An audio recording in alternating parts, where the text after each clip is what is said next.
میرے بھائی بہنوں، اس رات میں سارے رمضان میں بخشش ہوتی رہتی ہے، لیکن اس رات میں 4 آدمیوں کی بخشش نہیں ہوتی، باقی سب کی ہو جاتی اہل ایمان میں سے۔ تو 4 آدمیوں کی بخشش نہ ہونے کا مطلب یہ ہے کہ اگر یہ توبہ نہیں کرتے تو ان کے لیے معافی کوئی نہیں، اگر یہ توبہ کر لیں تو ایک دم معافی، ان کو بھی اللہ کی رحمت ان کو اپنے چھاؤں میں لے لے گی۔ پہلا ہے مدمن خمر، جو مستقل شراب کا عادی ہو، مستقل شراب پینے والا یا کوئی بھی نشہ کرنے والا جو آدمی کو مفلوج کر دیتا ہے۔ تو اس وقت میں نشہ خمر شراب ہی تھا، اب تو ہیروئن اور کوکین اور کیا کیا وہ ٹیبلٹس بھی ایسی آ گئی ہیں، ایک ٹیبلٹ 5-5 ہزار کی ہے، اور ہمارے کالج سکول کے بچے بچیاں اس میں بالکل 16-17 سال کی عمر میں اس میں پھنسے ہوئے ہیں۔ تو مدمن خمرن، شراب پینے والے کی بخشش نہیں ہوتی۔ دوسرا کون ہے؟ عاق لوالدیہ، یہ عجب لفظ ہے عاق۔ عاق عقا یعقو ہے، اس کا مطلب ہوتا ہے پھاڑ دینا، ٹکڑے ٹکڑے کر دینا۔ تو اس سے مراد وہ اولاد ہے جو مسلسل نافرمانی کر کے ماں باپ کے دل کو توڑ دیتی ہے اور چیر دیتی ہے۔ ایک ہوتا ہے کبھی کبھار آواز بلند ہو جانا، وہ تو ایک فطری چیز ہے کہ بیٹے کی آواز ماں کے سامنے بلند ہو جائے، باپ کے سامنے بلند ہو جائے، بیٹی کی آواز ماں کے سامنے بلند ہو جائے، باپ کے سامنے بلند ہو جائے، یہ نیچرل ہے، اس کو نافرمانی نہیں کہتے۔ یہ ایک وقتی طور پر ہوتا ہے، پیچھے وہ ان کو پھر بیٹے کو خیال آتا ہے تو وہ معافی مانگتا ہے جا کے، بیٹی کو خیال آتا ہے وہ معافی مانگتی ہے جا کے ماں سے، تو ان کو نافرمان نہیں کہتے۔ عاقہ وہ مرد، وہ عورت، وہ لڑکا، وہ لڑکی جو اپنے باپ اور ماں کے دل کے ٹکڑے ٹکڑے کر دے۔ آپ سے پوچھا گیا تھا یا رسول اللہ قیامت کب آئے گی؟ آپ نے فرمایا اللہ کے سوا کوئی نہیں جانتا۔ آپ نے فرمایا تو کوئی نشانی؟ تو وہ پوچھنے والے نے عرض کیا یا رسول اللہ کوئی نشانی بتا دیں، تو آپ نے فرمایا جب تم یہ دیکھو کہ بیٹیاں ماؤں سے نوکروں جیسا سلوک کریں، یا خاص طور پر بیٹی کا لفظ استعمال کیا، بیٹے کا نہیں، کہ بیٹے عام طور پر ہی سرکش ہوتے ہیں، بیٹیاں عام طور پر فرمان بردار ہوتی ہیں۔ تو آپ نے فرمایا جب تم یہ دیکھو کہ بیٹیاں بھی ماؤں کی دل شکنی کرنے لگ جائیں اور عرب کے بدو لمبی لمبی عمارتیں بنانے لگ جائیں، تو سمجھنا کہ قیامت قریب ہے۔ تو میں یہ بچیوں سے خاص طور پر کہتا ہوں کہ یہاں اللہ کے نبی نے بیٹوں کا ذکر نہیں کیا، بیٹیوں کا ذکر کیا ہے، کہ جب یہاں تک نوبت پہنچ جائے کہ بیٹیاں بھی ماؤں کے ساتھ نوکروں جیسا سلوک کریں تو پھر قیامت قریب ہے۔ تو یہ بہت کامن ہو چکا ہے ہمارے گھروں میں، کیونکہ اس موبائل نے اور یہ کمپیوٹر نے، انٹرنیٹ نے ہماری ساری زندگی اس کے اندر کھپا دی ہے۔ ہمیں رشتوں کا لحاظ نہیں، رشتوں کی قدر نہیں، ایک دوسرے کے پاس ادب نہیں۔ میں جب بہت چھوٹا تھا تو میں نے اپنی ایک پچھلی نسل جو اب ساری ختم ہو گئی ہے، تو ان سب میں اپنے ماں باپ کا اتنا ادب ہوتا تھا کہ کوئی ان کے آگے چوں نہیں کرتا تھا۔ میں نے اپنے دادا کے بھائی کو دیکھا ہے، دادا کو میں نے بس ایسے حلیہ، ایسے کہ حیولہ سا ہے بھائی، یوں شکل تھی لیکن وہ یاد نہیں۔ دادا کے بھائی کو دیکھا ہے تو دادا کے بھائی کے جو بیٹے تھے نا، جب ڈیرے میں بیٹھتے تھے تو اپنے والد کے سامنے نہیں بیٹھتے تھے، پیٹھ کے پیچھے بیٹھتے تھے، حالانکہ دین کی کوئی خبر نہیں تھی۔ یہ اس وقت کی معاشرت تھی، مشرقی معاشرت۔ اب بھی آپ جائیں تھر میں تو ہندو عورتیں ہوں گی، جب گاڑی آئے گی تو ایک دم اپنا گھونگھٹ نیچے کر لیں گی، حالانکہ ہندو عورتیں۔ یہ تہذیب مشرق ہے۔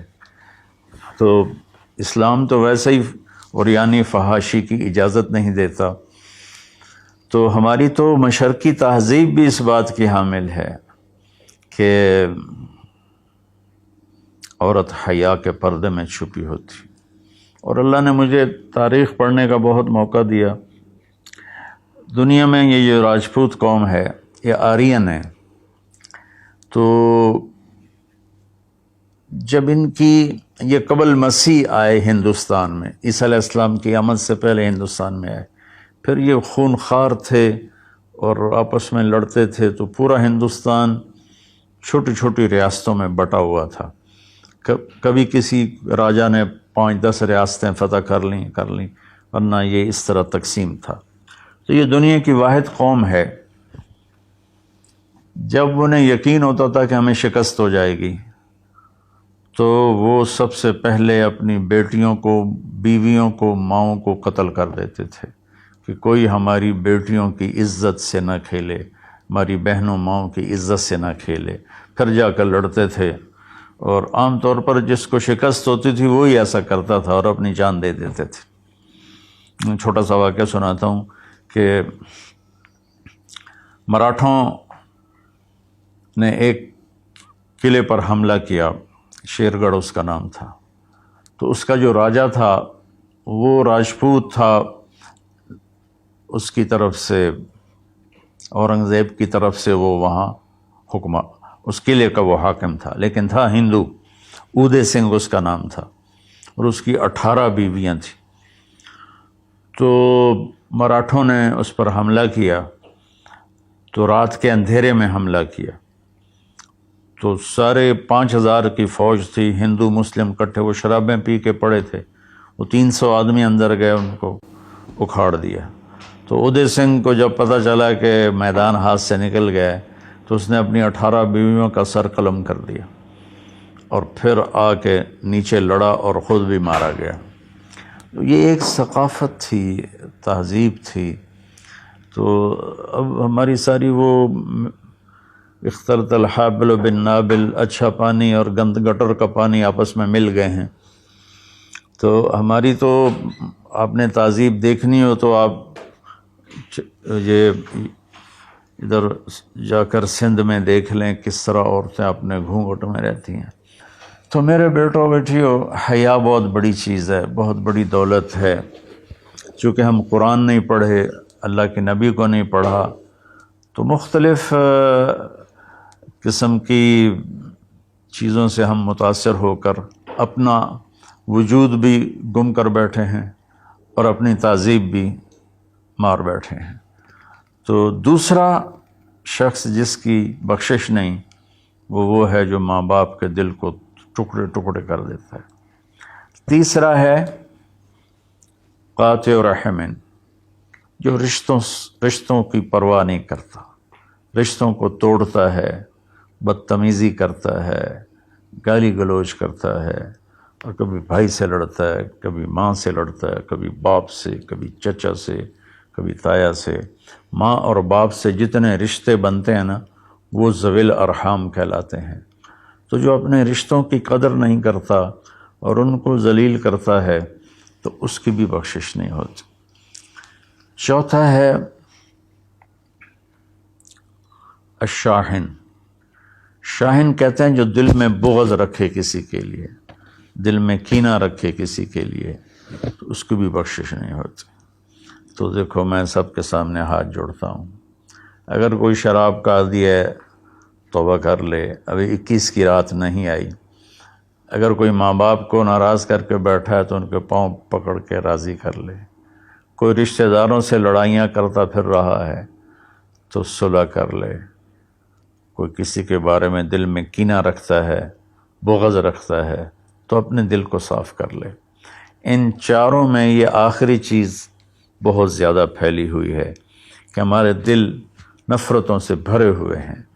تو میرے بھائی بہنوں، اس رات میں اللہ تبارک و تعالیٰ سب کی بخشش فرما دیتا ہے سوائے ان 4 آدمیوں کی. اور یہ بھی اگر توبہ کر لیں تو ان کی ساتھ ہی بخشش ہو جاتی ہے. تو اس میں ہمیں 21 کو بھی جاگنا چاہیے، 23 کو بھی، 25 کو بھی، 27 کو بھی، 29 کو بھی، کہ 5 راتیں، کوئی ایک رات تو ضرور ہوگی، باقی اصل علم تو میرے اللہ کے پاس ہے. تو اپنے دل کو بھائی بہنوں صاف کرو، اور اس ایک رات میں 83 سال کا ثواب لے لو۔ اللہ تعالیٰ مجھے آپ کو عمل کی توفیق بخشے۔ السلام